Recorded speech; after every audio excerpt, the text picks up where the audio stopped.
सर्व आजी माजी लोकप्रतिनिधी, विद्यमान पदाधिकारी, माजी पदाधिकारी, पत्रकार मित्र आणि मोठ्या संख्येने उपस्थित असलेल्या एक सोडून बाकीच्या बांधवांनो, भगिनींनो आणि सहकारी मित्रांनो, बरेच दिवसांना आपण सगळी मंडळी एवढ्या मोठ्या संख्येने एकत्र आलेलो आहोत. माझ्या काही सहकार्यांना पप्या चव्हाण वगैरे हे जे काही जुने सहकारी वर्षानुवर्षीचे आहेत त्यांना आठवत असेल की या तालुक्याचा मी ज्यावेळेला तालुका प्रमुख होतो त्यावेळेला सर्वसाधारणपणे तालुक्यातली संघटना किमान महिन्यातून एकदा आम्ही एकत्रितपणे जमत असतो. एका बलाढ्य सत्ताधारी पक्षाच्या विरोधात लढा द्यायचा होता, कारण गावच्या ग्रामपंचायत सदस्यापासून देशाच्या पंतप्रधानापर्यंत काँग्रेस पक्षाचे सगळे पदाधिकारी होते आणि त्यातल्या त्यात सिंधुदुर्ग आणि रत्नागिरी जिल्हा हा एकच जिल्हा होता.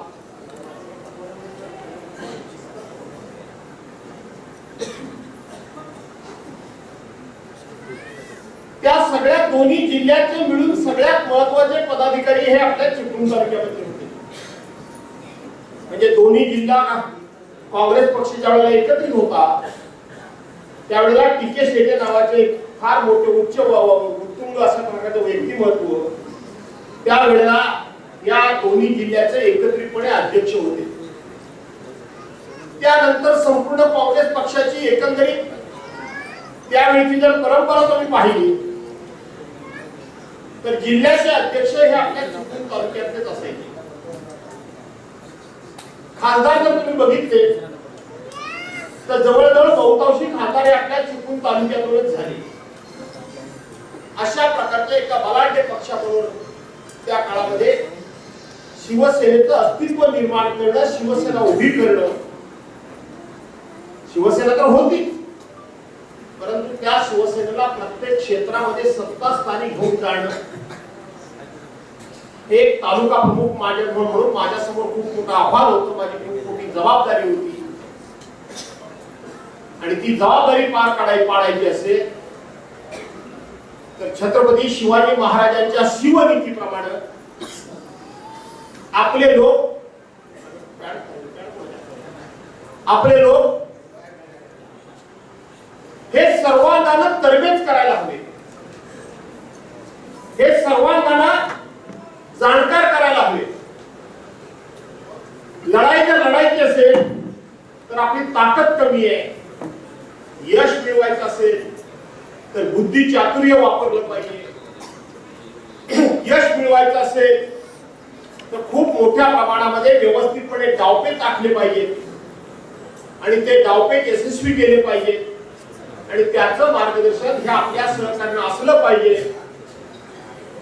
अशा प्रकारचा एक विचार मला वाटतं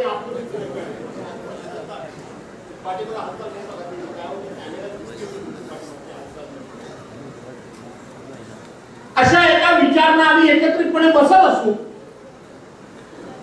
आणि तासनतास चर्चा करत असू, व्यूहरचना करत असू. व्यूहरचना करून समोरच्या माणसाला कशा पद्धतीने शह द्यायचा याचं आम्ही नियोजन करत असू आणि बघता बघता सगळ्या क्षेत्रावर आम्ही शिवसेनेचा ताबा मिळवला, सगळ्या सत्तास्थानी शिवसेनेचा ताबा मिळवला आणि तोच विचार त्या वेळेपासून आजही माझ्या मनामध्ये आहे. तुम्हाला सर्वांना आठवत असेल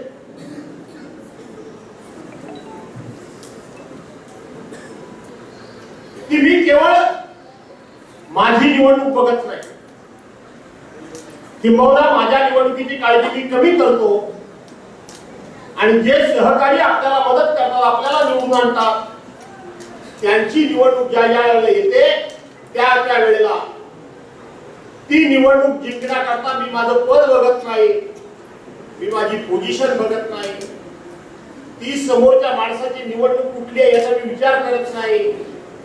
केवळ जिल्हा परिषद, पंचायत समिती, नगरपालिका नाही आज सुरेश साळवी कदाचित तिथे रामपूरचे आले नसतील, पपे इथे आहे, त्यांच्या पायाच्या दुखण्यामुळे कदाचित ते आले नसतील. आले, त्यांना विचारा. त्यांची एक पोटनिवडणूक होती ग्रामपंचायतीची. मी पालकमंत्री होतो आणि पोटनिवडणुकीकरता मी प्रचारला गेलो. माझ्यामुळे खूप मोठी टीका झाली. काय पालकमंत्री ग्रामपंचायतीच्या पोटनिवडणुकीकरता प्रचार लावला? प्रश्न ग्रामपंचायत निवडणूक कुठली हा नव्हता, तर जो कोणी पोटनिवडणुकीला उभा राहणारा माझा सहकारी होता त्याने मी आमदार व्हावं म्हणून सुद्धा त्यांनी खासदार खाल्लेले आहे. त्यामुळे त्यालाच निवडून जाणं माझी जबाबदारी आहे. अशा पद्धतीने आपण सातत्याने आपल्या सहकार्यांच्या पाठीमध्ये कायम उभा राहिलो आणि प्रत्येक ठिकाणी या ठिकाणी संघर्ष सुद्धा खूप मोठ्या प्रमाणामध्ये अंगावर घ्यावे लागले. आणि या संघर्षामध्ये मगाशी विक्रांती सांगितल्याप्रमाणे पप्या वगैरे बाकीच्या सगळ्यांच्या भावना तेच आहेत. मी माझ्या सहकार्यांना कधी पुढे करून मी फक्त मागे उभा राहत नाही. तर त्या वेळेपासून आजपर्यंत ज्या ज्या वेळेला संघर्ष करायची वेळ येते त्या त्याच्या भास्कर जाऊ स्वतः मैदानामध्ये उभा असतो. स्वतः भाड्याचे तत्वोडून कधी लढत नाही, स्वतः उभा असतो. कधीही आपण मागे राहत नाही, आपल्या कुटुंबियाला मागे ठेवत नाही. माझे भाऊ बंद हे सगळे पुढे असतात, कधीही माझ्यासाठी मागे नसतात. आणि त्याचं चित्र तुम्ही सर्वांनी बघितलं, परवा बघितलं की नाही बघितलं? होतो ना मी रस्त्यावर उभा, होतं ना माझी तुझी मुलं बाळा कुठले रस्त्यावर उभे, माझे भाचे बीचे जावई पिवळी सगळे होते ना. का तुम्हाला आम्ही पुढे करायला काय सांगितलं होतं? मग एवढं सगळं झाल्यानंतर आता मेळावा हा कशा करताय? विक्रांतने अतिशय उत्तम प्रकारचं त्या ठिकाणी विवेचन केलं. खरंच माझे डोळे भरून आले, एकदम सद्गतीत झालो. मला खरं सांगायला गेलं तर विक्रांत हुंके आवडत नव्हते, पण मी स्वतःला आवडलो. मी आवडलो. याच्यामध्ये आपल्या बापाबद्दल कोण काय बोलतोय त्याच्याकरता तर उभं राहायचंच, पण राहत असताना तू तुझ्या भाषेचा दर्जा सुद्धा जराही खालावू दिला नाही, तो तुझ्या बापाने कधी घालवला नाही. मित्रांनो, मी आक्रमक भाषण करतो, मी आक्रमक भाषण करतो. सगळे मला थोडासा रागीट समजतात, जहाल समजतात. पण माझ्या 40 वर्षाच्या राजकीय जीवनामध्ये माझ्या प्रतिस्पर्ध्याबद्दल, माझ्या विरोधकाबद्दल, विरोधी पक्षातल्या कुठल्याही लेकी बाळींबद्दल, सुनांबद्दल, आई बहिणीबद्दल कधीही कोणाच्या मुलाबाळांबद्दल व्यक्तिगत पातळीवर जाऊन असला ते भाषेचा शब्द प्रयोग मी कधी केला हे कोणी सांगू शकणार नाही. कोणी सांगू शकणार नाही की भास्कर जाधवने कोणाच्या तरी लेकी बाळींबद्दल, सुनांबद्दल, बहिणींबद्दल अपशब्द वापरले असं कधीही कोणी सांगू शकणार नाही. जरूर माझी भाषा आक्रमक आहे, पण त्या आक्रमकतेमध्ये सुद्धा माझ्या भाषेमध्ये कायम सभ्यता आहे, लक्षात ठेवा. जरूर माझे शब्द एखाद्याच्या वर्णी बसतात आणि ते बसायला पाहिजे की नाही बसायला पाहिजे, पण ते बसत असताना कधीही कोणत्या शब्दाचा दर्जा कधी मी खालावून दिला नाही. आणि विक्रांत, मनामध्ये राग असताना तू सुद्धा तो शब्द या ठिकाणी ती प्रथा राखली, त्याबद्दल मुलगा म्हणून तुला मी जाहीरपणे कौतुक करतो. मित्रांनो, काय झालं? काय झालं? काय थोडासा संभ्रम निर्माण केला गेलाय, फार वेगवेगळ्या चर्चा सुरू आहेत, म्हणून काही गोष्टीचा खुलासा करणं अत्यंत महत्वाचं आहे. काय या भांगड्यांनी काय कोणाच्या जीवावर केल्या? आणि आमच्या जीवावरच केल्या. कोणतरी आमच्या मदतीला धावून येईल, कोणतरी आम्हाला पाठिंबा देईल आणि मग आपण ते सगळं करायचं, हे काय ठरलेलं काहीच नव्हतं. किंवा याच्यामध्ये व्यक्तिगत आमचं कोणाशीही भांडण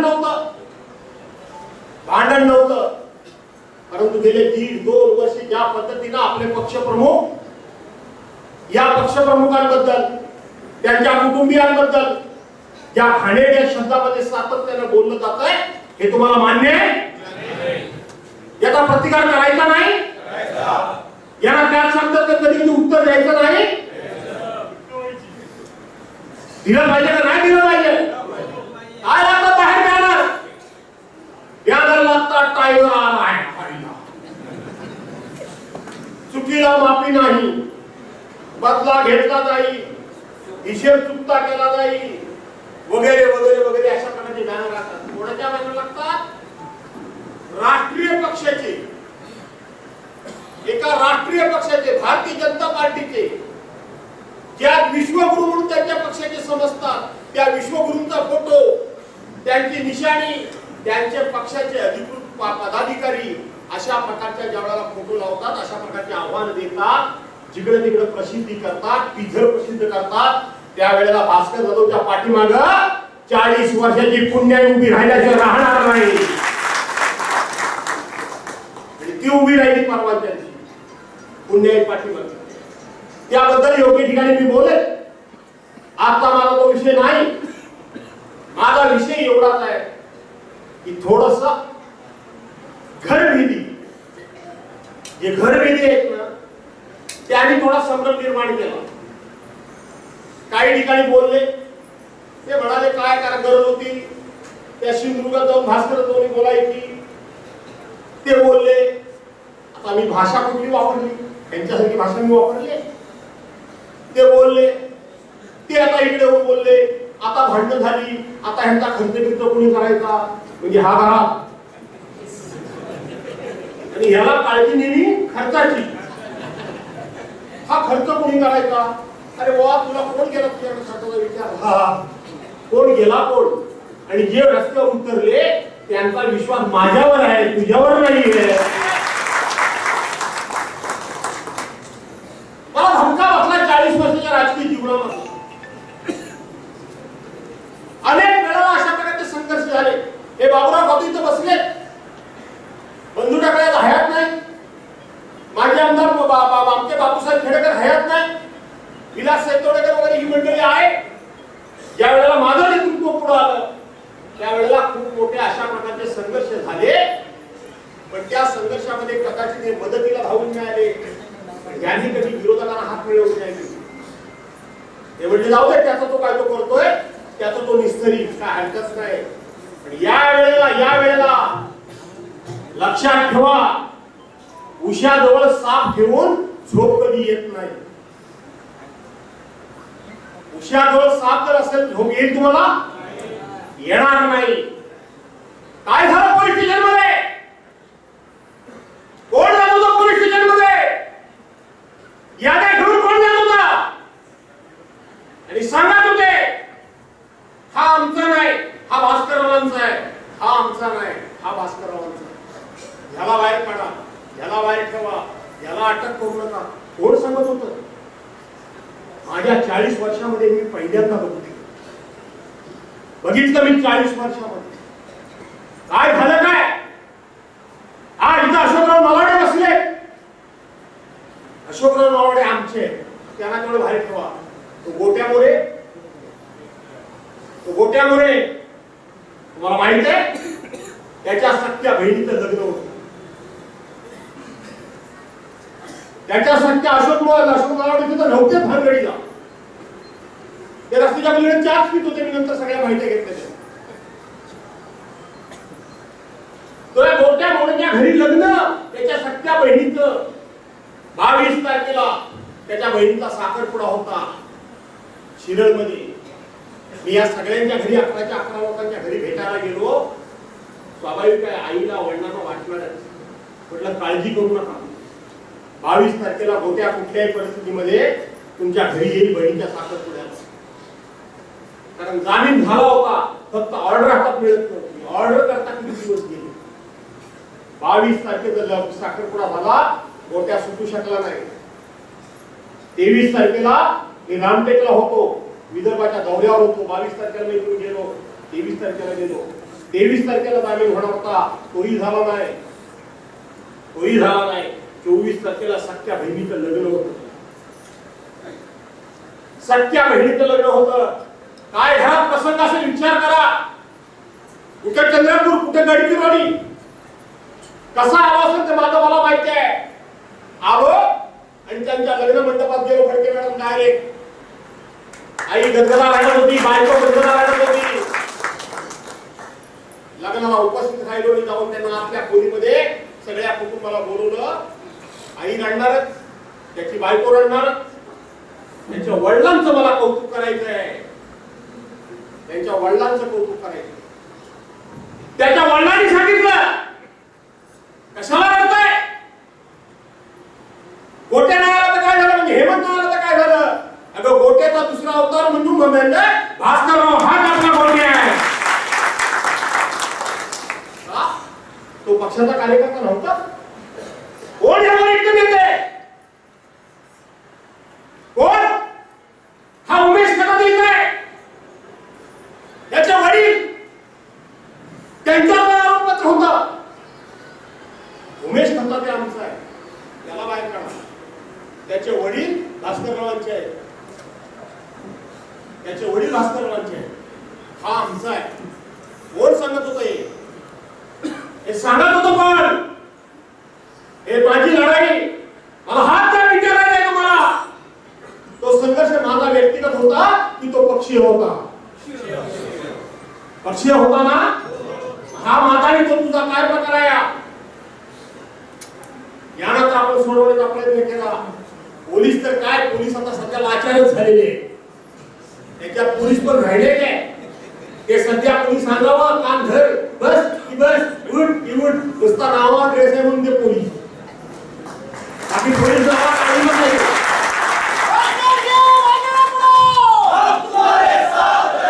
पोलीस नावा काळीमत आहे तो. त्यांच्या बायकांबद्दल पुढारी बोलताय, त्याचा त्यांना राग येत नाही. बघितलं तर टीव्हीवर तो आपल्याबद्दल काय येणार. ज्या दिवशी हा संघर्ष झाला त्या दिवशी वास्तविक आपण त्याचं सगळं संपवलं होतं की चला ते पुढे प्रत्येकाने घरोघर जा, चहा पाणी पिया आपण दिलं, नाश्ता पाणी दिलं. सगळे लोक पांगले होते की नाही पांगले होते. खरं तर ह्या घटनेला जबाबदार पोलीस आहेत. मी त्यांना सांगितलं की त्यांचं सत्तावीस झालाय, त्यांना गाडीत घालून भरा आणि घेऊन जा. वरून सारखे फोन येत होते, वरून सारखे फोन येत होते. आणि हे सगळं झाल्यानंतर ऍडिशनल एसपी आली आणि पोलीस आमच्या लोकांना घराघरात जायला लागले. ज्याला काही लोक साक्षीदार आहेत त्याला इथं फैसला काम दिले वगैरे काही लोक आहेत साक्षीदार. अंकुश कपडे काढले होते तसेच कपडे पुन्हा चढवले आणि सरळ पोलीस स्टेशन मध्ये गेलो. सरळ पोलीस स्टेशन मध्ये गेलो, सांगितलं की या सगळ्या भानगडीत तुम्हाला जर कोणाला अटक करायची असेल तर माझ्या लोकांना हात लावायचा नाही, मला अटक करा, मी स्वतः राहायला तयार आहे. हे सांगणारा मी कुठं, आणि हा आमचा नाही तो आमचा नाही सांगणार काय चाललंय काय. पहिल्यांदा अटकपूर्व जामीन आपण घेतला तो पक्षाच्या पदाधिकाऱ्याला घेतला, माझ्या मुलाबाळांचा नाही घेतला. तुम्ही पण लक्षात ठेवा, कोणाचं नेतृत्व सुरू करायचं, कोणाच्या पाठीमागे उभं राहायचं. मी तर काय आता शेवटी माझं शेवटी वय इतकं बघितल्यानंतर मी किती काळ तुम्हाला सहकार्य करू मला माहित नाही. आहे अजून मजबूत आहे ना. लक्षात ठेवा तुमच्या आयुष्यामध्ये तरुण पिढीला उपयोगी येईल. माझे जावई, माझी मुलं, माझे पुतळे यांचा पहिल्यांदा मी अटकपूर्व जामीन घेतला नाही. मला शक्य होतं ना. मी पहिल्यांदा अटकपूर्व जामीन घेतला तो पक्षाच्या पदाधिकाऱ्यांना घेतला. का तर पक्षाच्या पदाधिकाऱ्यांना अटक केलं तर पक्षाचं नाव बदनाम होईल म्हणून पहिल्यांदा मी पक्षाच्या विभ्रतीकरता पहिल्यांदा लढलो. आणि त्यातल्या काही पदाधिकाऱ्यांना आपण जामीन घेतला. ते पदाधिकारी सांगायला लागले आम्हाला, धक्क्यावर धक्के बसत होते मला, ते आमचा कशाला घेतला. आमच्या वरिष्ठांनी आमचं नाव काढलं होतं. कोण म्हणतं, पदाधिकारी म्हणतं. आमच्या वरिष्ठांनी आमचं नाव काढलं. कोण हे वरिष्ठ, हे वरिष्ठ कोण. ती लढाई संघटनेची होती. रस्त्यावर उतरला प्रत्येक माणूस संघटने करता होता. उद्धव बाळासाहेब ठाकरेंकरता लढत होता. त्यावेळेला पदाधिकारी सांगतात की आमचं वरिष्ठांनी नाव काढलं. विश्वासघाती राजकारण माझं झालं या ओळीला. 1 संघटनेचे कार्यकर्ते आपले नाही. आणि एवढं करून या सगळ्यातला पुढारी मी होतो, कोणाला काढायचं नाही कोणाला काढायचं नाही हे मला विचारायला नको. मला विचारलं पाहिजे, माझ्याकडे चर्चा झाली पाहिजे. आज पोलीस जिवंत ते पोलिस मला सांगत होते की हे तुमच्या पक्षाचे पदाधिकारी येत होते आणि हे मला सांगत होते की हा भास्कर रावांचा आहे, ह्याला अटक करा, हा नामचा आहे, ह्याला सोडा. हे मान्य आहे तुम्हाला? हे मान्य आहे का तुम्हाला? म्हणून म्हटलं की असे साप उशाला घेऊन झोपून तुम्ही झोपू शकत नाही. ही असली भानगड म्हणजे काय? ही भास्कर म्हणजे हातात अंगावरचा मळ सुद्धा नाही. काही नाही. हे राईट आहे. कोण करतो ते सगळं? मी स्वतः सांगतो की मला अटक करा. मी स्वतः धडपडतोय. सगळ्यांचा पहिल्यांदा अटक करून आम्ही घेतले आणि मग माझ्या मी गुन्हा सगळ्यांनी अटक करून आम्ही घेतले. अगोदर काय घेतलं माझे मी? काय नवीन काय? अशा पद्धतीच्या अफवा महाराष्ट्रामध्ये आज जाणीवपूर्वक विरोधी पक्षाचे लोक पण पसरवत आहेत आणि सत्ताधारी आमच्या जवळचे पण पसरवत आहेत. ते काय नाही हो, त्या भास्कररावांना ना उद्या काहीतरी मिळालं पाहिजे म्हणून ते संघर्ष करतात. मला मिळालं पाहिजे म्हणून संघर्ष करतोय.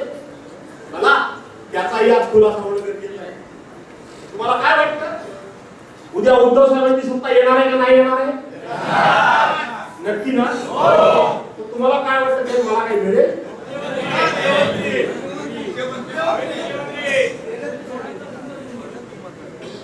तुम्हाला आजच सांगतो तुम्हाला काही मिळायचं नाही. मी आजच सांगतो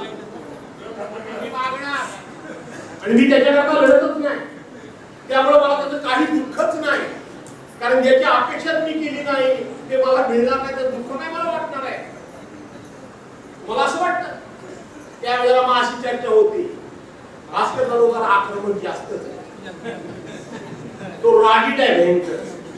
तसं नाही, जरा सगळ्यांशी संबंध चांगले ठेवणारा माणूस असायला पाहिजे, जरा गोड बोलणारा असायला पाहिजे.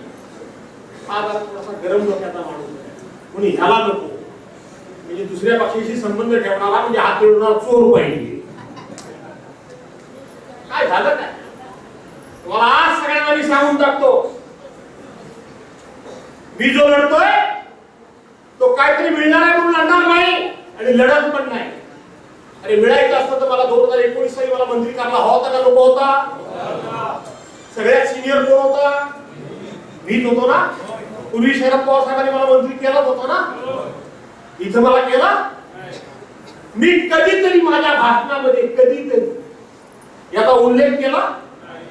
सांगा जरा, एकानं कुणी पण सांगा की मला केलं नाही वगैरे असं. एकदा फक्त ज्या दिवशी मंत्रिमंडळाचा विस्तार झाला त्या दिवशी G24 तासाला फक्त मी एकदाच एकच वाक्य बोललो ते मला चांगलं आठवतंय की माझा हक्क होता, मला मिळायला पाहिजे आणि मिळणार माझा हक्क होता.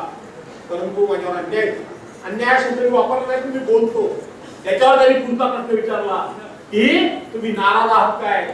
मी व्यक्तींची ती नाराज नाही, हा विषय आजपासून मी सोडून टाकला. थोडा वेळ तुमचा घेऊ ना. मी त्या दिवशी सांगितलं, त्यानंतर कधीही स्वतःचा मोठेपणा वाढवण्याकरता काय लोक स्वतःचा मोठेपणा वाढवण्याकरता खूप वेळा बोलतात स्वतःबद्दल, कधी बोललो नाही. त्याच्यानंतर उद्धव साहेब मुख्यमंत्री असताना हे भाजपवाले सकाळ संध्याकाळ अटॅक करत होते, त्यांच्यावर करत होते. माहिती आहे का नाही तुम्हाला? त्यावेळेला ज्यांना मंत्रीपद दिली त्यातले किती जणांनी तोंड उघडली होती हो? आज जे उद्धव साहेबांवर बोलतात त्यांनी तोंड उघडली होती?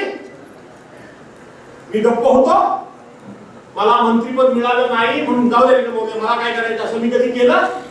मीच लढत होतो का नव्हतो लढत होतो? दुसरा किस्सा तुम्हाला मी सांगतो. ज्या वेळेला पक्ष फुटला त्यावेळेला गटनेता बदलायचा वेळेला, कारण एकनाथ शिंदे गटनेते होते, दादा गटनेता कोणाला करायला होतं? मनापासून सांगा, कोणाला करायला होतं?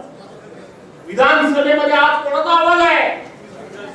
पक्षानं मला गटनेता केलं नाही, पक्षानं मला गटनेता केलं नाही. पण गटनेता केलं नाही म्हणून मी कधी भाष्य केलं, कधी तोंड उघडलं, कधी नाराजी व्यक्त केली, कधी सभागृहामध्ये संघर्ष करायचा थांबवला? थांबवला काय संघर्ष करायचा? त्यांच्या विरोधात बोलायचं थांबवलं? मला केला नाही. तिसरी गोष्ट तुम्हाला आज सांगतो, विक्रांत खूप चांगला उत्तर दिलंस. खरं तर त्यात असल्या लोकांना उत्तर द्यायची काही गरज नाही, पण तो माझी बॅग भरत होता. मी एकनाथ शिंदेच्याकडे जायला होतो तेव्हा माझे कपडे बिकडे तोच भरत होता, इस्त्री वगैरे तोच करत होता. अचानकपणे जायचं होतं ना, पडून जायचं होतं ना, थकून जायचं होतं ना, त्यामुळे तयारी नव्हती. त्यामुळे माझे कपडे त्याला इस्त्री कर, कुठं बूट पॉलिश कर, कुठं काय करतो करत होता त्यावेळेला. त्याचा किस्सा सांगतो तुम्हाला. 20 तारखेला मतदान झालं. 20 तारखेला मी रेल्वेतून इथं आलो. 21 तारखेला हे सगळे गुवाहाटीला काय गेला, सुरतला गेले, गोवाला गेले, किशोर मी इथंच होतो. त्या दिवशी आपली मीटिंग होती, इथंच होती. आणि मला उद्धव साहेबांचा फोन आला, आपल्या कार्यालयाच्या समोर तुम्हाला ताबडतोब मुंबईला यायला पाहिजे. मी मुंबईला गेलो, ट्रेन नव्हती. एक ट्रेन दिल्लीला जाणारी कुठेतरी लेट झाली होती, 4-4.5 तास, ती आपल्याला मिळाली. तुम्हाला माहित आहे काय लोकांना. मी गेलो.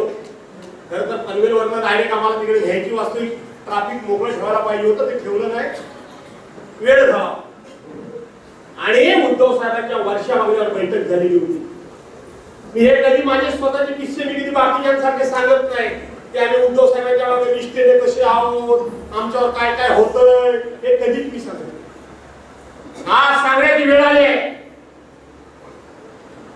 मी गेलो वर्षामागल्यावर, त्यावेळेला जवळजवळ सगळी बैठक बसलेली होती, झाली संपन्न आली होती. सगळे 18चे 18 खासदार उपस्थित होते.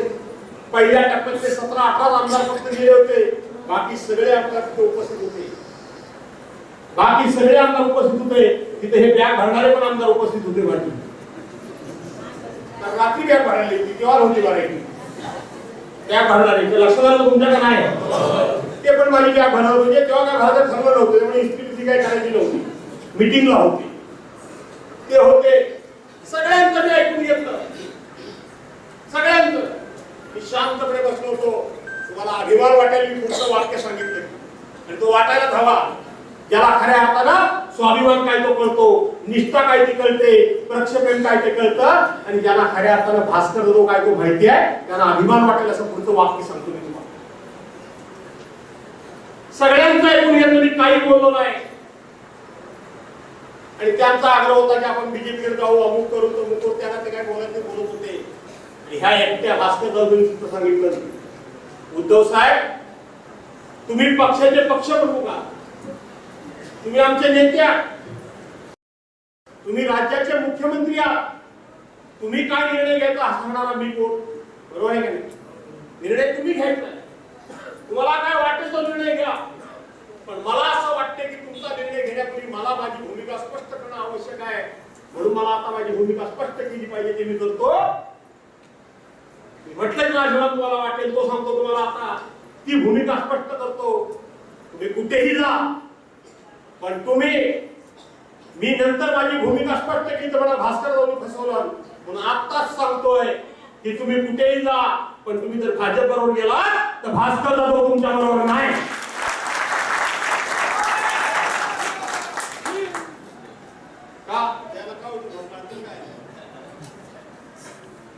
हा भास्कर जाधव तुमच्या बरोबर नाही. हे सगळ्यांच्या बैठकीमध्ये पक्षप्रमुखांना सांगणारा हा तुमचा भास्कर जाधव आहे. तिथे सांगितलं. ते सांगतात ना, उद्धव साहेब ह्यांच्याबरोबर गेले, काँग्रेस बरोबर गेले, म्हणून आम्ही पक्ष सोडला. 2.5 वर्ष मंत्रीपद भोगताना लादा नाही वाटले, तेव्हा आम्ही तो धाडस करायला दाखवलं की तुम्ही भाजप बरोबर, आपल्या काँग्रेस राष्ट्रवादी बरोबर सरकार करणार असाल तर आम्ही तुमच्या मंत्रिमंडळात येणार नाही. ते धाडस तुमच्या भास्कर जाधवनी दाखवलं. त्याचा उल्लेख मी कधी केला नाही, पण जे उद्धव साहेबांना सांगितलं की मी तुमच्या बरोबर नाही. आणि उद्धव साहेबांची एका सेकंदात, एका क्षणात प्रतिक्रिया आली की सगळे गेले तरी चालतील, आपण दोघांनी राहायचं आणि भास्कर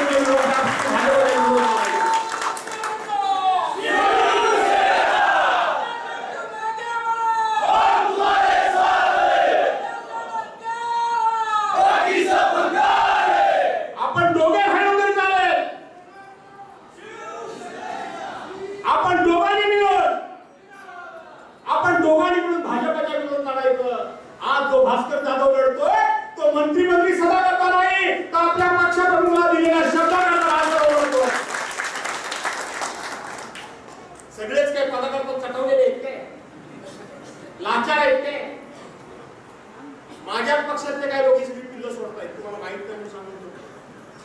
मी कधी हे बोलत नाही, बोललो नाही. पक्षांतर्गत विषय जाहीर व्यासपीठावर मी कधी चुकून बोलत नाही. बोलतो कधी? मला निष्ठा शिकवता तुम्ही. खोट्या निष्ठेच्या गोष्टी करायच्या. आपल्याला सांगितलं तर काय खोटं सांगितलं नाही. कोण होतं त्यावेळेला राष्ट्रवादीला मत द्या म्हणून सांगणारे माझ्या विरोधात? कोण होते? कोण? मी तर नव्हतो गेलो कुठल्या पक्षात. मी तर पक्ष निवडणूक लढवली ह्या माझ्या सहकार्यांच्या जीवावर. होता कोण तेव्हा? शेवटी अन्यायाला अशी परिसीमा झाली तो उडायला पाहिजे ना. मी सांगितलं मी येणार नाही भाजपा बरोबर. कोणाची बदनामी करताय? हे पत्र सुद्धा काल तो व्हायरल कुणी केलं आहे का त्या पत्रात? त्या पत्रात हे जे कोण करताय आहे त्यांच्यापासून तुम्हाला सावध करावं आणि उद्धव साहेबांचा झेंडा फडकवावा हे असं त्या पत्रावर लिहिलेलं आहे. अर्थ तत्व आहे. कुणी केलं व्हायरल मला माहिती आहे, पण ते शोधणं आता जबाबदारी पक्षाची आहे, माझी नाहीये. वाटलं पक्षाला शोधेल ते शोधणार नाही, त्यांचं त्यांनी ठरवायचं. सगळ्यात काय जबाबदारी आमच्या नाहीये. म्हणून व्हायरल कुणी केलं? बघ दुसरा मला प्रश्न विचारायचा आहे. पंड्या बरोबर नका म्हणावा की तुम्ही लढवा म्हणून. आमचा बाप्या म्हणवा बाकी त्यांच्या भावने आहेत. मला तुम्हाला प्रश्न विचारायचा आहे. गेले 2 महिने मी चिपळूण मधून निवडणुका लढवणार असं अजिबात बोलायचं बंद झालंय. सगळं थांबलंय का? वातावरण चांगलं गरम आहे. थांबलं का गरम आहे? 2 दिवसापूर्वी महाशिवरात्र झाली. कुठे एका संभाव्य उमेदवाराचे फोटो कुठे दिसले नाही. आमच्या चिपळूण मध्ये आणणारे लोक दिसले काय? आणणारे देवदर्शनाला दिसले काय? आणि कसले निष्ठावंत हे निष्ठावंत दिसले. ही चिपळूणची जागा त्याचा एक किस्सा तुम्हाला सांगून टाकतो. माझ्या पोराकरता मी काही करत नाहीये. त्याच्या नशिबात असं तर होईल की होणार नाही. मी माझा पोरगा बाकीच्या नेत्यांसारखा करत शकणार नाही. मला खात्री आहे त्याच्यामध्ये कर्तृत्व आहे. तो नाही पुढं नाही काही कोणाला परवा द्यायची. आमचं काही घराचं काही राजकारणाचं नव्हतं. ज्या वेळेला शेखर निकम पलीकडे गेले अगोदर त्यांना मी सांगत होतो पदाधिकाऱ्यांना, पण हे एवढे आहारी गेले होते. विकले गेले म्हणणार नाही, आहारी गेले होते. एवढे आहारी गेले होते यांनी ती जागा सोडलेली आहे. ज्या वेळेला शेखर निकम शिंदे गटात गेले त्यावेळेला मला वाटलं की ही जागा आपण घेऊ शकतो. आणि अचानकपणे इथंच आपण एक 100-200 लोकांची बैठक लावली. ती मोठा मेळावा झाला का नाही? संदीप कोल्हे वगैरे आली काय जुनी मंडळी? काय चंद्रकांत सेसुमारकर आलेत काय? प्रकाशराव बरोबर चंद्रकांत नाही आले. आणि इथं सगळी दुनियाची माणसं इथं बाहेर पडली एकदम झापकन. आणि आपण ही सीट लढवायची. मी फक्त एक वातावरण निर्मिती केली. मला माहित आहे की सीटा अशा सोप्या नसतात. त्याच्यानंतर मी पवार साहेबांना भेटलो. असं नाहीये हे. पवार साहेबांना भेटलो म्हटलं ही तुमच्या पक्षाची जागा आहे, तुम्ही लढवणार त्याची आपल्याला जिंकून यायला पाहिजे. मला आशीर्वाद देणार जा म्हणजे लढा.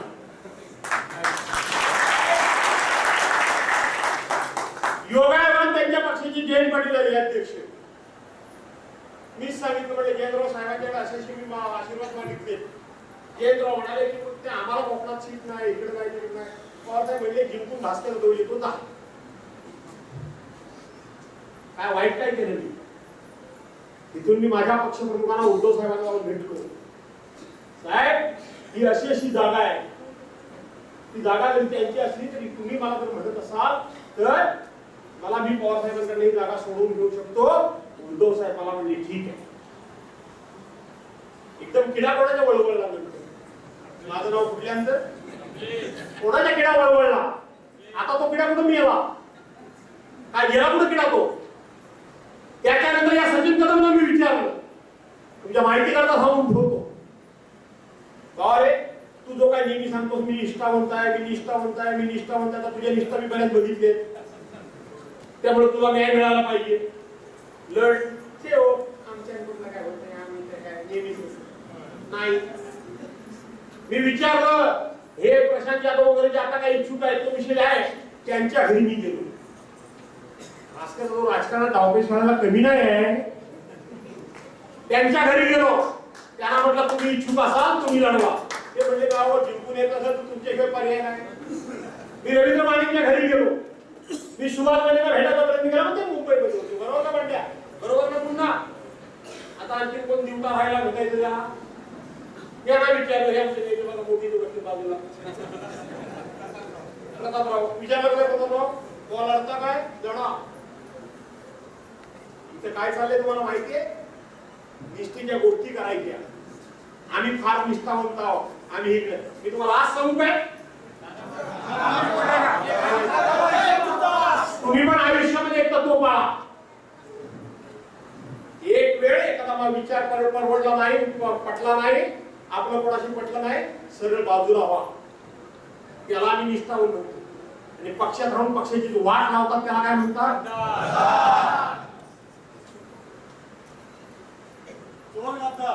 पक्षाच्या आतमध्ये होऊन ही वाट घातकी माणसं आहे. ही सगळी माणसं घातकी आहे. जातो बाहेर त्याला आपण शिव्या देतो आणि आतमध्ये राहतो तो हे असे धंदे करतो. हे धंदे असे करतात. आणि म्हणून हे सगळे एका बाजूला सांगायचं भास्करराव तुम्हीच आणि दुसऱ्या बाजूला दुसरा माणूस घेऊन यायचं आणि त्याला सांगायचं तूच तूच फक्त माझं काय ते बघ इकडे विषय गेला खड्डे. मला धन्यवाद दिले पाहिजे देवरुखला. धन्यवाद दिले पाहिजे बंड्या गुरुकराडचा तालुका प्रमुख. इथं वेडा फडके आहेत आमच्या महिला जिल्हा संघटिका. आमचा इथं मुन्ना महाजन आपला मुन्ना खरवल आहे. असे अनेक आहेत. या सर्वांनी एकच सांगितलं सुरेशराव कदम संपर्क प्रमुख आहेत. त्यांनी एका शब्दात सांगितलं की जागा मीच म्हटलं त्यांना की 3 वेळाची तुम्हाला मिळालेली आहे. या वेळेला तुम्हाला ही जागा मिळाली पाहिजे. तुमचा हक्क आहे सांगितलं. त्यांनी जे सांगितलं ते महत्त्वाचं आहे. त्यांनी सांगितलं भास्करराव आम्हाला उमेदवारी मिळेल पण आम्हाला उमेदवारी नको आम्हाला आमदार हवाय. म्हणून संगमेश्वरची चिपळूण हा वाद नाही. तुम्ही उमेदवार असाल तर हे निवडून येऊ शकता. हे यांचे उद्गार होते आम्हाला आमदार हवाय. हे निष्ठावंत खरे. हे खरे निष्ठावंत. 2 महिने आता मी गप्प आहे. कुठे गेले इच्छुक उमेदवार आणि कुठे गेले त्यांना खेळवणारे चालवणारे का दुसरा गिराईक मिळाला आता कोण? दुसरा गिराईक नाही मिळाला आता. त्याने प्रशांत पण मजबूत आहे तसा काय कमी नाही आहे. फक्त तर शेखर असलेली प्रशांत एवढाच फक्त सौदा करायचा राहिला तर शिल्लक. तुम्हाला काय हवाय? आमदार हवाय का ह्यांचे किस्से भरणारा हवाय? या अशा अनेक गोष्टी आहेत याचा उल्लेख पटेल मगाशी केला की मी कधी खेळले माझ्या जिभेवर शब्द येऊन येत नाही. मंत्रीपद मिळालं नाही मी कधी चिडलेलो. गट नेतेपद मिळालं नाही मी माझं काम कधी सोडलं नाही. आणि आताही सुद्धा तुम्हाला माझा भारताचा मुद्दा हा होता की तुमची समज जर असेल की मला पुढे काहीतरी मिळते म्हणून मी हा संघर्ष करतोय मला काहीतरी मिळेल म्हणून मी लढतोय. मित्रांनो तुमच्या मनात जर संशय निर्माण झाला तर सगळ्यात जास्त दुःख मला होतं. मी कशा करता लढत नाही. मी एवढंच लढतोय की माझ्या शिवसेनेवर माझ्या पक्षप्रमुखावर अन्याय झालाय त्या अन्यायाच्या विरोधात लढलंच पाहिजे याच्याकरता मी लढतो. मगाशी मित्रांनी सांगितलं माझ्याकडून ते शब्द बरेचसे घेतले नाहीत त्यांनी. मैदान सोडणारी माणसं आम्ही नाही हो. हे अशा भानगडीत तुम्हाला काय वाटतं आम्हाला त्रास नसेल हो का? सोडायचं मैदान सोडायचं. मी तुमच्या पुढच्या माहिती करता सांगून ठेवलंय. ते पुन्हा सांगतो सांगायला नको ते सांगतो. मी उद्धव साहेबांना सांगितलंय तुमच्या मनात माझ्याबद्दल काय असाल ते असू द्या. तुम्ही माझं भलं करायला की वाटलं करायला ते तुमच्या हातात. तुम्हाला काय करायचं ते करा. तुम्ही काही करा पण मी तुम्हाला शब्द देतोय तो शब्द मी पुरा करेन की 2024 पर्यंत विधानसभेची निवडणूक होईपर्यंत तुमची साथ सोडणार नाही म्हणजे नाही. साथ सोडणार नाही सांगितलं. त्यामुळे कालच्या बातम्या मीडियाने पेरल्या हा कुणी पेरल्या पेरल्या ना हे लक्षात ठेवा. आता मी त्याला कशाला देऊ उत्तर त्या गोष्टी करता. मी काल एक स्टेटस टाकलं होतं. एका शब्दाचं उत्तर आहे माझं. मी स्टेटस टाकून दिलं होतं. काय बोललो नव्हतो मी. एवढंच फक्त बोललो होतो योद्धा जेव्हा शरण जात नाही योद्धा जेव्हा शरण जात नाही. काय झालं शिवाजी महाराजांची बदनामी थोडी झाली. संभाजी महाराजांची बदनामी थोडी झाली, शाहू महाराजांची बदनामी थोडी झाली, बाजीराव पेशव्यांची थोडी झाली, माधवराव पेशव्यांची बदनामी थोडी झाली. अरे एवढंच कशाला, ती माऊली 14 वर्ष वनवास भोगून आली, त्या सीतेची सुद्धा बदनामी झाली का नाही झाली? तिला पुन्हा जावं लागलं की नाही बाहेर? 14 वर्षाचा वनवास भोगून शेवटचा काळ सुद्धा तिच्यावर टीका झाली, तिच्याबद्दल तिला त्रास दिला गेला, तिला बदनाम करण्यात आलं. झालं ना? भास्कर कोण आहे? भास्कर जो एक सामान्य माणूस आहे, आणि म्हणून काल एक स्टेटस टाकलं की योद्धा जेव्हा शरण जात नाही तेव्हा त्याला बदनाम केलं जातं. एवढंच फक्त मी बोलतो. मी सहजासहजी अटकत नाहीये, मी सहजासहजी शरण जात नाहीये, मी ईडीला घाबरत नाहीये, मी सीबीआयला घाबरत नाहीये, मी एनआयला घाबरत नाहीये, मी इन्कम टॅक्सला घाबरत नाहीये, मी कोणालाही घाबरत नाहीये. भाजपच्या नेत्यांनी माझा खून करायची जाहीर सभेमध्ये बोलले, मेलो तरी हरत नाही, हरणाला हरकत नाही, पण मी घाबरत नाही. तेव्हा शेवटचं षडयंत्र आहे की मला बदनाम करायचं काम चाललेलं आहे. हे षडयंत्र आहे. कोणाच्याही आमच्या मनामध्ये नाही की पक्ष सोडून जाणं, हे जाणं, ते जाणं आमच्या मनात पण नाही आणि काही नाहीये. कशा करतात? तर जेव्हा 2 वेळा पक्ष सोडले तेव्हा सगळ्यांच्या बैठका घेऊन गेले. लपूनच्या पुढे काहीच करणार नाही. रातोरात बॅग भरून जाणार आहे मी तुमच्या सांगाय. ते सगळे किस्सा मी त्याचं महत्व वाढवत नाही. ज्या दिवशी बॅग भरून गेली त्याची रात्री आम्ही एकत्र एका हॉटेलमध्ये पप्पे जेवत होतो. मी म्हटलं राहू द्या का माझी बॅग भरायची, तर ये जेवायला. काय इस्त्री बिस्त्री करून जर थांबला असेल म्हटलं तो मोहित कंपनी एकदा बोला, तुला उत्तर चांगलं दिलं, लागू पडतं सगळ्या. कोणाला घाबरेन मी? मी कोणाची लांडी काबाडी केली नाही, कोणाची चोरी केली नाही, कोणाचं तोंड मारलं नाही, कोणाचा पैसा खाल्ला नाही, मंत्री असताना भ्रष्टाचार केला नाही, माझ्यावर आरोप नाही. कोणाच्या बापाला घाबरणार आहे मी? कशाला घाबरणार आहे? आणि म्हणून आज मी विदर्भाची जबाबदारी घेतली. 28 आमदारांचा एरिया मला दिलाय. 28 2 नव्हे, 5.5 खासदारांचा मला आमदार दिलाय. प्रकाशराव मोरे तिथं एकही आमदार सेनेचा नाही, एकही खासदार सेनेचा नाहीये. मी उद्धव साहेबांना सांगितलंय की इथं आपल्याला पक्ष उभा करण्याची संधी आहे. यश अपयश हे नंतर आहे, पण पक्षाची निशाणी, पक्षाचे कार्यकर्ते घराघरात पोहोचवण्याची संधी आलेली आहे. एक जागा तरी मला लोकसभेची ताब्यात द्या, मी एक जागा तरी द्या, आणि 28 जागांपैकी 10 आमदारकीच्या जागा द्या. तुमच्याकडे फक्त आशीर्वाद मागतो. 4-5 आमदार मी एक खासदार म्हणून जाईन, तिथं मेहनत करीन, कष्ट करीन. काय तिथं शिवसेना आहे तुम्हाला काय सांगू? कोकणातली शिवसेना एक नंबर आहे, पण ती आता फक्त निवडणुकीपुरतीच राहिली. मला वाटतं तुमच्यातली रसरसची शिवसेना मला उभी करायची आहे. करणार ना? का घाबरणार? अरे तुमच्या अंगात नुसत्या अशा लहरी आल्या पाहिजे. नुसतं दिसला नेता की शिवाजी महाराज अमुक तमुक घटनानी हे निघते, आणि समोरचा विरोधी दिसला की गप्पवत म्हटलं तुला. हे दिसलं पाहिजे. आणि म्हणून मी विदर्भामध्ये काम करणार आहे. काही नाही मनामध्ये ठेवू नका. अर्ध्या वाटेवर कोणाला आयुष्यात सोडलं नाही, सोडणार नाही. कुठल्याही स्वार्थाकरता लढत नाहीये. पक्ष प्रमुखांना शब्द दिलाय म्हणून लढतोय, लढत राहणार आहे. त्याच्यामध्ये कुठेही कमतरता काही ठेवणार नाहीये. हे पहिलं सांगतो. मिळण्याची अनेक वेळा संधी आल्यानंतर सुद्धा कशी हुकली. 2004 साली मला उमेदवारी मिळायलाच पाहिजे होती. त्याही वेळेला हेच होते सांगणारे, कान फुंकणारे. आणि म्हणून अशा अनेक शिवसेनेमध्ये माझ्या संध्या हुकलेल्या आहेत. तरी मी नाराज नाही. मी माझं कर्तव्याने काम करत राहणार आहे, हा तुम्हाला शब्द देतो.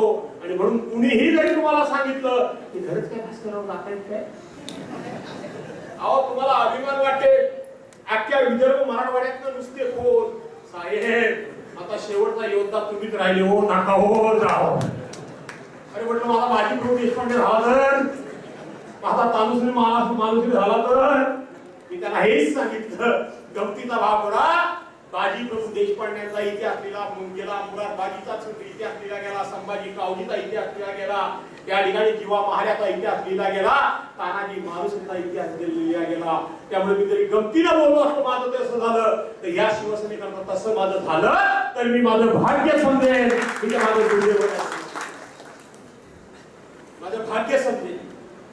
आज इतिहास सांगतोय पावन खिंडीचा लढला बाजी म्हणून वाचला अवघा शिवाजी. म्हणतात ना पावन खिंडीचा लढला. मरण हे प्रत्येकाला, पण ते असं मरण यावं प्रत्येकाला, योद्ध्याचं मरण यावं, निष्ठेचं मरण यावं, कोणाचाही विश्वासघात केल्याचं मरण येऊ नये अशी सर्वांची अपेक्षा असावी. आणि म्हणून तुम्हाला बोलवलं होतं, एवढ्या करताच बोलवलं की मी अनेक संघर्ष केले, पण एकालाही एक मिनिट सुद्धा आठ झाली की मी रात्रभर पोलीस स्टेशन मध्ये अडकून पडण्याची माझ्या इतिहासात नोंद नाही.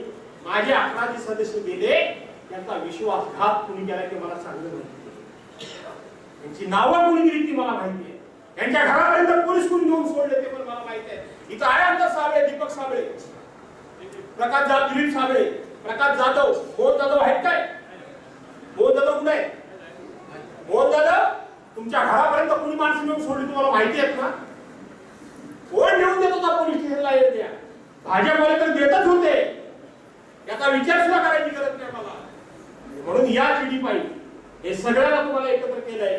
मी तुम्हाला विनंती करतो की असेच एकजूट राहा, असेच पाठीशी उभे राहा. उद्याचा भविष्यकाळ हा उज्ज्वल आपला आणि आपलाच आहे. बाकीचा हिशेब चुकता होणार आहे, बाकीचा हिशेब चुकता होणार आहे. करायचा ना? होणार आहे, हे लक्षात ठेवा.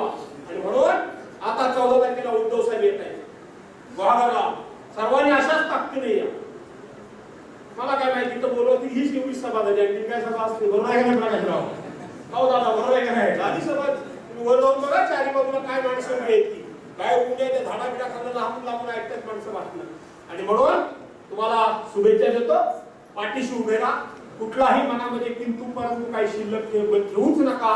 आपल्याला पुन्हा एकदा उद्धव साहेबांचा जो विश्वासघात झालाय त्याचा बदला घ्यायचा आहे आणि पुन्हा एकदा उद्धव साहेबांचं सरकार महाराष्ट्रामध्ये आणायचं, महाराष्ट्रामध्ये आणायचं आहे. त्याच्याकरता फक्त एकच तुम्हाला तंत्र देऊ शकतो, उशाला साप घेऊन जगता येत नाही, झोपता येत नाही म्हणून सांगितलंय. त्या अनुषंगाने एकच तुम्हाला इशारा देतो, कोणाच्या विरोधात नाही, गैरसमज करून घेऊ नका. जाता जाता सांगतो, जिसने साथ दिया उसको साथ दो, जितने साथ दिया उसको साथ दो. ज्याने तुम्हाला साथ दिली त्याला साथ द्या. जिसने तुम्हें त्याग दिया, तुम्हाला अडीअडचणीच्या काळामध्ये, प्रसंगाच्या काळामध्ये, भानगडी कुठल्या युद्धाच्या काळामध्ये ज्याने तुम्हाला त्याग दिला म्हणजे दुर्लक्ष केलं, जिसने तुम्हें त्याग दिया उसे तुम भी त्याग दो, तुम भी त्याग दो. जय हिंद.